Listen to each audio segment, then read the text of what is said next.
15 guerras que iniciaron por razones más tontas.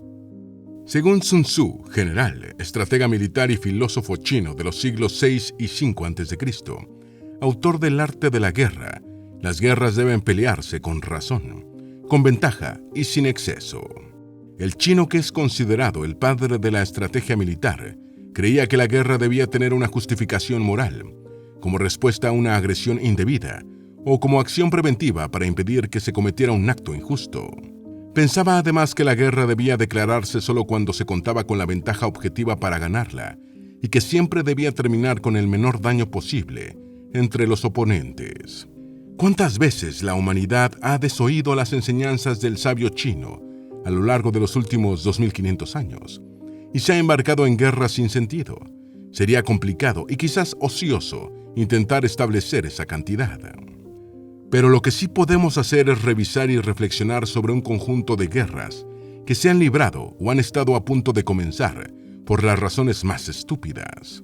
Hoy conoceremos las que han sido probablemente las 15 guerras más insólitas de la historia, libradas o planteadas por los motivos más tontos. Antes de meternos a fondo, no te olvides de suscribirte a nuestro canal y activar las notificaciones para mantenerte al día con nuestras actualizaciones.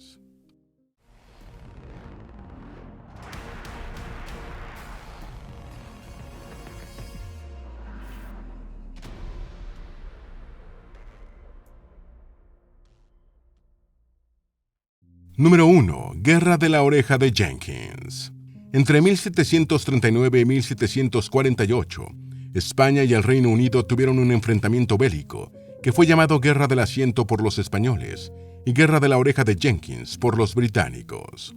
En 1731, el marino británico Robert Jenkins andaba contrabandeando por las costas de Florida en el barco Rebecca, cuando fue abordado por el navío español La Isabela, al mando del capitán gallego Juan León Fandiño. Fandiño apresó la nave británica, desarmó a sus ocupantes, ató a Jenkins al mástil de su propio barco y le cortó limpiamente una oreja con su espada, mientras le decía: «Ve y di a tu rey que lo mismo le haré, si a lo mismo se atreve». Los españoles dejaron en libertad a los británicos después de saquear su barco, y un humillado Jenkins regresó a Inglaterra con una oreja menos. En 1738 se desarrolló en Gran Bretaña una campaña belicista anti-española por parte de la oposición parlamentaria al gobierno del primer ministro, Robert Walpole, y Jenkins fue llamado a declarar. En su comparecencia ante la Cámara de los Comunes, Jenkins se presentó con su oreja cercenada, conservada en un frasco con alcohol, y rememoró el episodio ocurrido en el Caribe 7 años antes, repitiendo el insulto que el capitán español había proferido contra el rey británico. El Parlamento británico consideró intolerable la frase de Fandiño y forzó al gobierno a exigir 95,000 libras esterlinas al reino español como desagravio. España se negó a pagar y el conflicto estalló en 1739, terminando 9 años después con un statu quo ante bellum, que significa el estado en que las cosas estaban antes de la guerra, aunque no para el desafortunado Jenkins, ni para las más de 40,000 bajas que se produjeron en ambos bandos. Número 2. Guerra del fútbol. En 1969, Honduras y El Salvador se eran profundamente hostiles por diferencias de vieja data, y las raíces de su hostilidad estaban relacionadas principalmente con sus problemas demográficos y de inmigración. Honduras tiene casi 113,000 kilómetros cuadrados de superficie, más de 5 veces los escasos 21,000 kilómetros cuadrados de El Salvador. Sin embargo, en 1969, los 3.7 millones de salvadoreños aventajaban en un 40% a los 2.6 millones de personas que vivían en Honduras. Ese año, cerca de 300,000 ciudadanos de El Salvador residían en Honduras, representando más del 10% de la población hondureña y sufriendo el trato que los inmigrados solían recibir por parte de los países huéspedes hace más de medio siglo.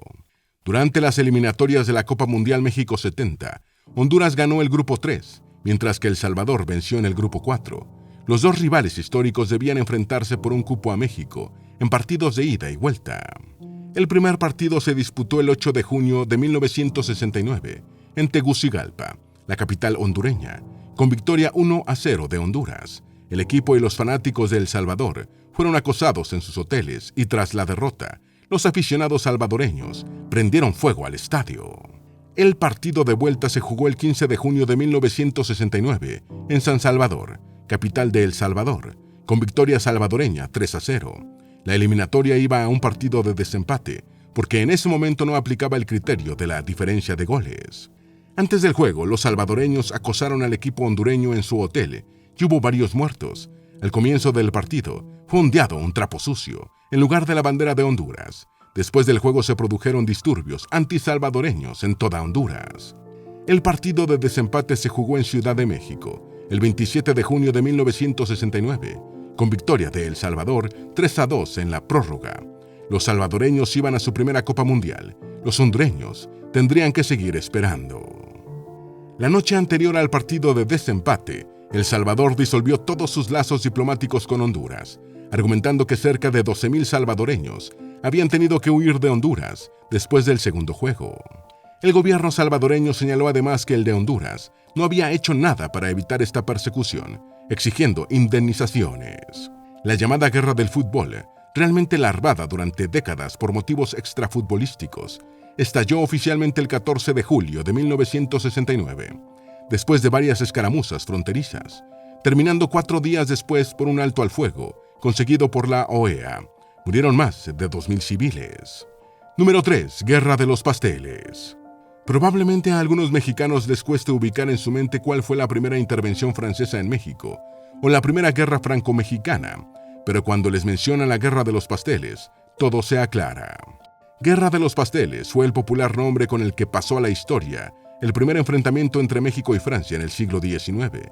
El segundo fue el que encabezó Benito Juárez, que terminó con la derrota y fusilamiento de Maximiliano de Habsburgo. A finales de la década de 1830, los franceses radicados en México tenían muchas quejas por el trato recibido en México y enviaron un memorial de agravios al embajador francés, el barón Anton Louis de Faux. De Faudis remitió las quejas a París, y lo que más indignó a los altos funcionarios del gobierno de Luis Felipe I fue el agravio reportado por un pastelero francés de apellido Remontel, que gestionaba una pastelería en el pueblo de Tacubaya, ahora integrado en la Ciudad de México. El señor Remontel se quejaba de que varios soldados del ejército mexicano se habían comido unos pasteles en su negocio, negándose a pagar la cuenta. Poco después, un ciudadano francés fue fusilado en Tampico, acusado de piratería, y las tensiones, que ya estaban altas por el asunto de los pasteles y demás agravios, estallaron.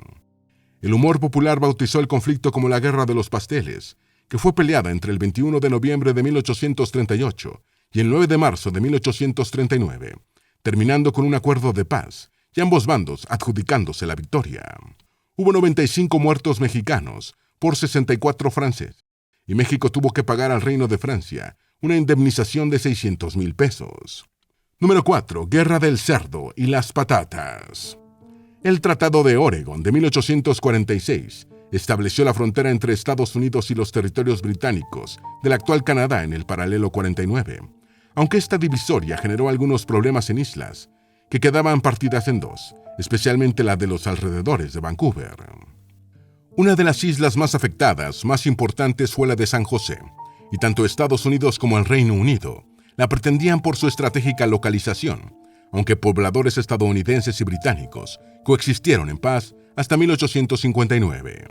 Un día de ese año, un cerdo británico cruzó la frontera y empezó a comerse unas patatas amontonadas en el lado estadounidense.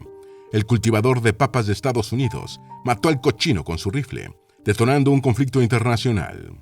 El dueño del cerdo, un empleado de la compañía de la bahía de Hudson, exigió justicia y el granjero estadounidense le ofreció $10, monto que no satisfizo al británico. Seguidamente, el propietario del cerdo muerto denunció el asesinato de su animal ante las autoridades británicas, que amenazaron con arrestar al granjero estadounidense. En ese momento, el granjero de Estados Unidos pidió protección a su joven república, y Washington envió a la isla una compañía del 9º Batallón de Infantería. Gran Bretaña subió la apuesta y envió 3 buques de guerra al área, y cuando se contaron las fuerzas, había un total de 2,600 hombres con un poder de fuego de 84 cañones, a punto de entrar en guerra. Los británicos recibieron la orden de desembarcar en la isla y desalojar de su territorio a los invasores estadounidenses, pero en ese momento privó la sensatez. El almirante Robert Baines desobedeció la orden de desembarco, afirmando que no tenía ningún interés en involucrar a dos grandes naciones en una guerra por una disputa sobre un cerdo. Número 5. Guerra de la Tetera. Esta guerra no fue desencadenada por un motivo tonto, pero merece formar parte de esta lista por uno de sus eventos, cuando uno de los buques participantes se rindió después del primer disparo, que impactó en una tetera, de allí su nombre. En 1781, aprovechando que Gran Bretaña y la República de Holanda se estaban batiendo en la Cuarta Guerra Anglo-Holandesa, el emperador del Sacro Imperio Romano Germánico, José II, exigió a los holandeses el desmantelamiento del sistema de barreras que había implementado con Francia. En 1784, el emperador aumentó la presión sobre Holanda, exigiendo la devolución de los territorios del actual Flandes holandés y de Overmaas, la evacuación de la ciudad de Maastricht y la reapertura del río Escalda.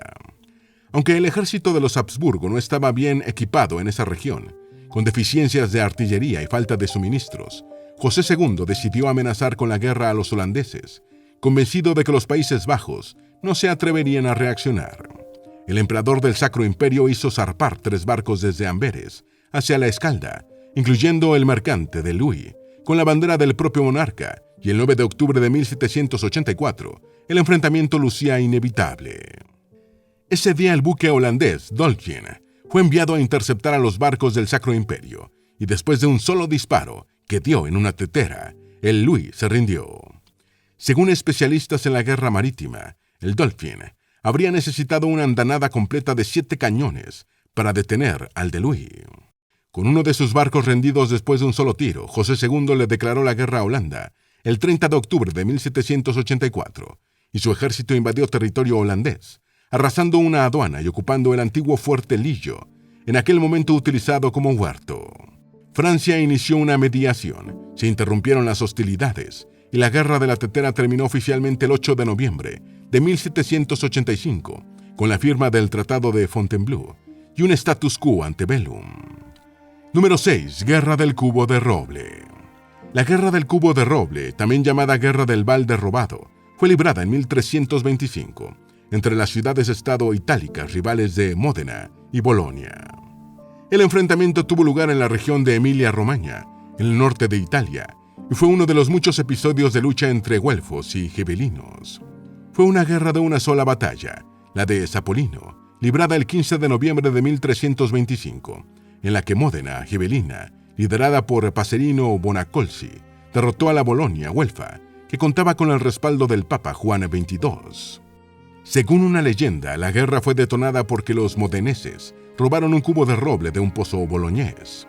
Desde finales de la Edad Media hasta el Renacimiento, el norte de Italia estuvo dividido entre las dos facciones que se disputaban el poder secular en buena parte de Europa. Por un lado, los seguidores del Papa, llamados güelfos, y por el otro, los que respaldaban al emperador del Sacro Imperio Romano Germánico, conocidos como gibelinos.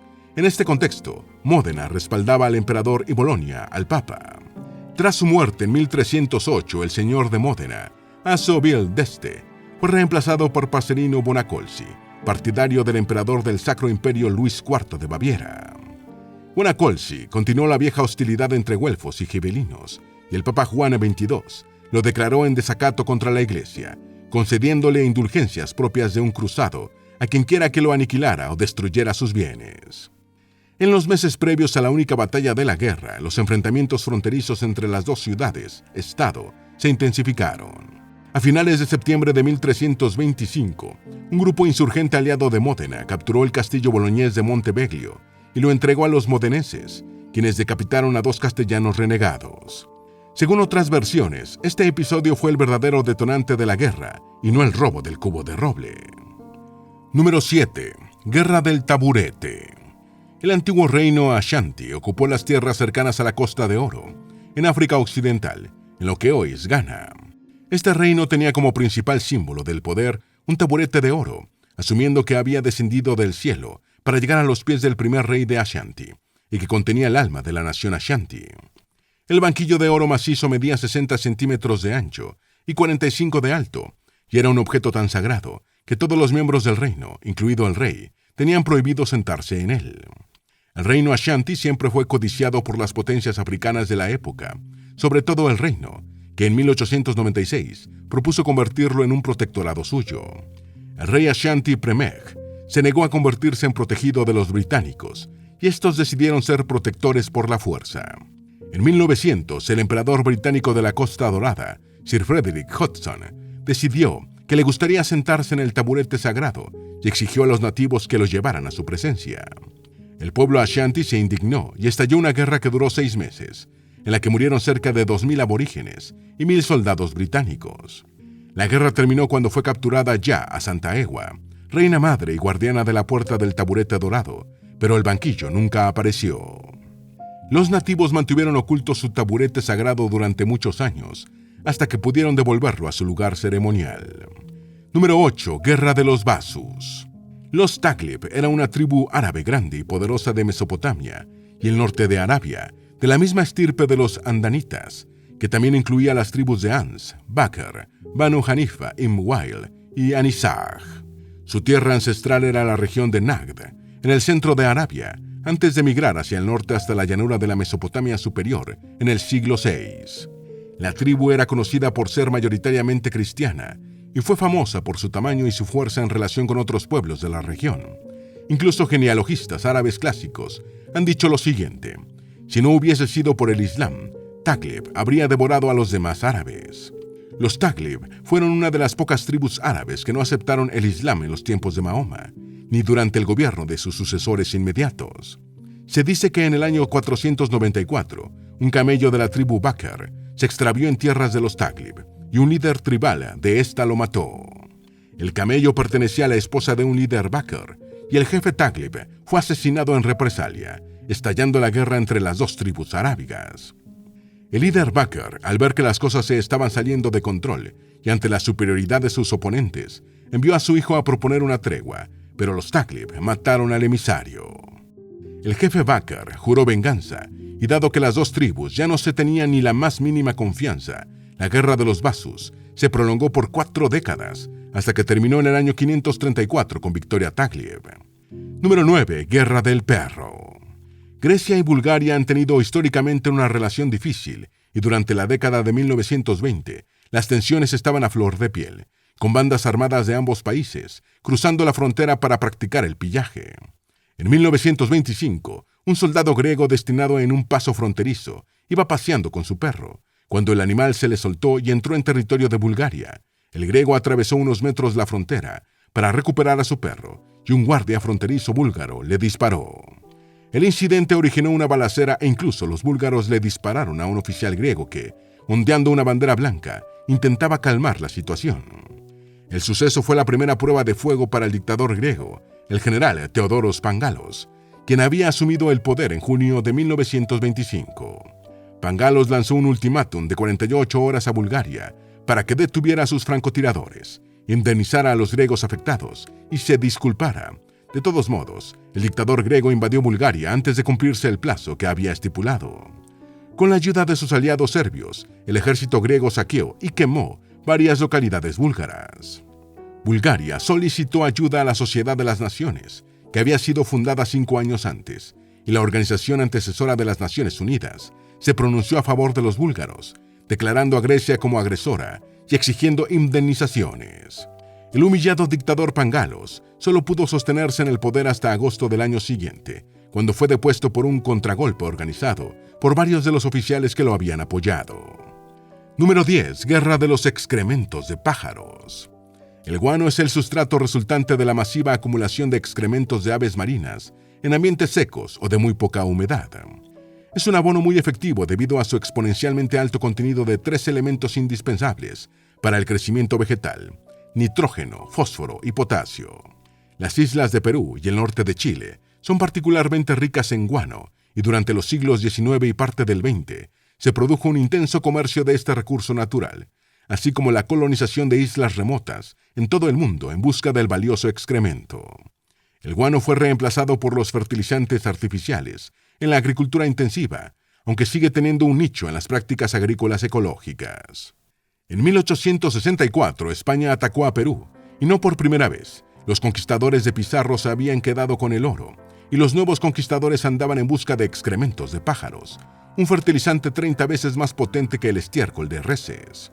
Ese año, una expedición española invadió las islas Chincha peruanas, importantes productoras de guano, acción que tuvo grandes consecuencias en la política interna del Perú, ya que condujo a un golpe de Estado contra el presidente Juan Antonio Pezet en noviembre de 1865 y al gobierno de Manuel Ignacio Prado, quien le declaró la guerra a España. El combate marítimo del Callao entre las armadas de Perú y España, el 2 de mayo de 1866, tuvo un resultado parejo y los españoles prefirieron retirarse de las costas peruanas. Número 11. Guerras del opio. Las guerras del opio fueron dos conflictos armados librados a mediados del siglo XIX entre el Imperio chino y el británico, que en la segunda contó con la implicación de Francia. La primera guerra del opio se desarrolló entre 1839 y 1842, enfrentando a Gran Bretaña y China. Comenzó tras una campaña del gobierno chino para hacer cumplir su decisión de prohibir el consumo de la droga, que incluyó la destrucción de las reservas del narcótico en poder de la Compañía Británica de las Indias Orientales y de comerciantes británicos. El Reino Unido respondió enviando una flota de la Armada y obligó a los chinos a levantar su prohibición del consumo y a pagar indemnizaciones. La Segunda Guerra del Opio se libró entre 1856 y 1860 por la misma causa, y en esta ocasión Gran Bretaña contó con el apoyo de Francia. Nuevamente derrotados, los chinos se vieron obligados a legalizar el opio. Las guerras también tuvieron importantes consecuencias territoriales, ya que Hong Kong fue cedida al Reino Unido después de la primera, y los británicos incorporaron la península de Kowloon y la isla Stone Cotters a su colonia hongkonesa después de la segunda, mientras que Manchuria exterior fue cedida a Rusia. En cada guerra se impusieron las ventajas militares de las fuerzas europeas, que las llevaron a unas fáciles victorias contra el atrasado ejército chino. Como consecuencia, China se vio obligada a firmar tratados leoninos para otorgar concesiones comerciales y territoriales a sus adversarios, así como a pagarles reparaciones de guerra. Número 12. Guerra familiar entre los Hatfield y los McCoy. Entre 1863 y 1891, los Hatfield y los McCoy tuvieron una larga disputa familiar en el área de los ríos Tug Fork y Big Sandy, en territorios de Virginia Occidental y Kentucky, en Estados Unidos. Desde Virginia Occidental, los Hatfield, encabezados por William Anderson Devil Anse Hatfield, se enfrentaron a los McCoy, de Kentucky, liderados por Randolph Old One McCoy.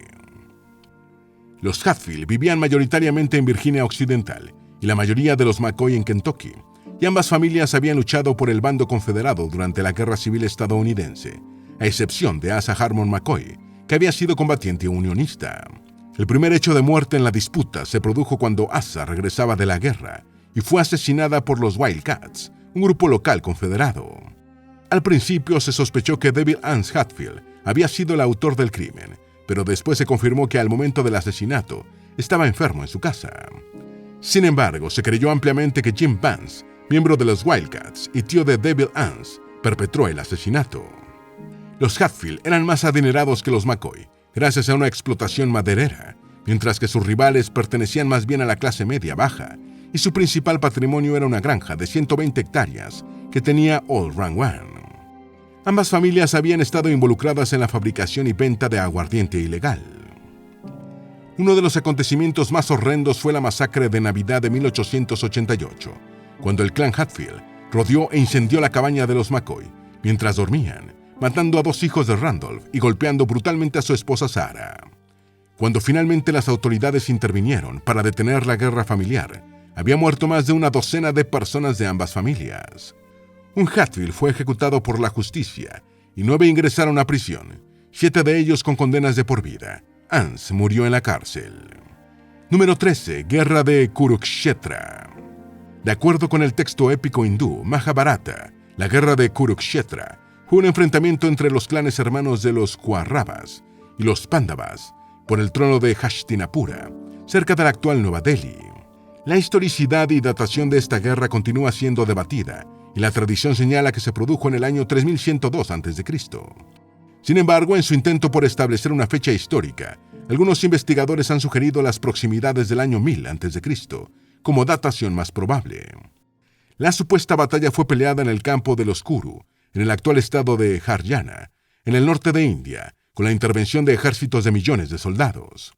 Lo más curioso es cómo se inició la guerra. Según el poema, Todo comenzó a raíz de una partida de dados entre los hijos de los líderes de las tribus reinantes, quienes apostaron sus respectivos reinos. El representante de los Kauravas decidió hacer trampa y ganó el derecho a gobernar todo el reino de los Pandavas durante 13 años, gracias a un dado cargado. Sin embargo, los Pandavas honraron la dudosa apuesta y se exiliaron, pero pasados los 13 años, los Kauravas se negaron a devolver el territorio. Los Pandavas no tuvieron otra opción que declarar la guerra, en la que obtuvieron una victoria pírrica. Según el Mahabharata, en el conflicto participaron 390.000 elefantes y 1 millón de caballos, y hubo 2 millones de muertos. Número 14. Guerra de Toledo. Casi 60 años después de la fundación de Estados Unidos, dos de sus entidades federales, Ohio y Michigan, estuvieron en estado de guerra por cuestiones limítrofes. Afortunadamente, la sangre no llegó al río involucrado y la disputa se saldó sin muertes y con un solo herido. Las dos entidades de la Unión Americana se disputaban lo que hoy se conoce como la Franja de Toledo. El control de la desembocadura del río Maumee y las oportunidades para el comercio interior que suponía, así como las fértiles tierras al oeste, eran vistos por ambas como activos económicos muy valiosos. El poco conocimiento geográfico de los Grandes Lagos había contribuido a la promulgación de leyes federales y estatales que entraban en conflicto, y a comienzos del siglo XIX, Michigan y Ohio decidieron reclamar para sí mismos un territorio fronterizo de 1.210 kilómetros cuadrados. La situación hizo crisis en 1835, cuando el territorio de Michigan solicitó su elevación al rango de estado, que finalmente consiguió en 1837, después de que aceptó la solución al conflicto. El conflicto terminó en 1836, cuando ambas entidades aceptaron el esquema propuesto por el gobierno y el Congreso, en la que Ohio obtuvo el control de la Franja de Toledo y Michigan ganó toda la península superior. Solo se derramó la sangre de un agente de la ley apuñalado. Número 15. Guerra del Whisky. La Guerra del Whisky fue un conflicto incruento y una disputa fronteriza entre Canadá y el Reino de Dinamarca por la isla Hans, que ocupó casi medio siglo entre los años 1973 y 2022. La isla estuvo en disputa entre las dos naciones durante ese periodo, aunque nunca llegó a convertirse en un conflicto directo o de violencia. Ambos países acordaron en 2005 un proceso para arreglar el diferendo, que finalmente se resolvió en 2022, con el establecimiento de una frontera terrestre entre los dos estados en la isla. La guerra recibió su nombre porque en 1984, soldados de Canadá plantaron su bandera en la isla y dejaron una botella de whisky canadiense. Dinamarca respondió de forma idéntica. Un ministro danés viajó en helicóptero a la isla, plantó su bandera y dejó una botella de Akeviet, la bebida nacional. Una manera muy refinada de pelear una guerra por parte de dos de las naciones más civilizadas del mundo. Esperamos que este video te haya sido útil. Si tienes algo que agregar, por favor, compártelo con nosotros en la sección de comentarios. Dale me gusta a este video y envíale el enlace a tus familiares y a tus mejores amigos para que también sepan más sobre las 15 guerras que iniciaron por las razones más tontas. Si eres nuevo en nuestro canal, no olvides suscribirte. No se te olvide seguirnos en todas nuestras redes sociales, que van a estar aquí abajo en la descripción.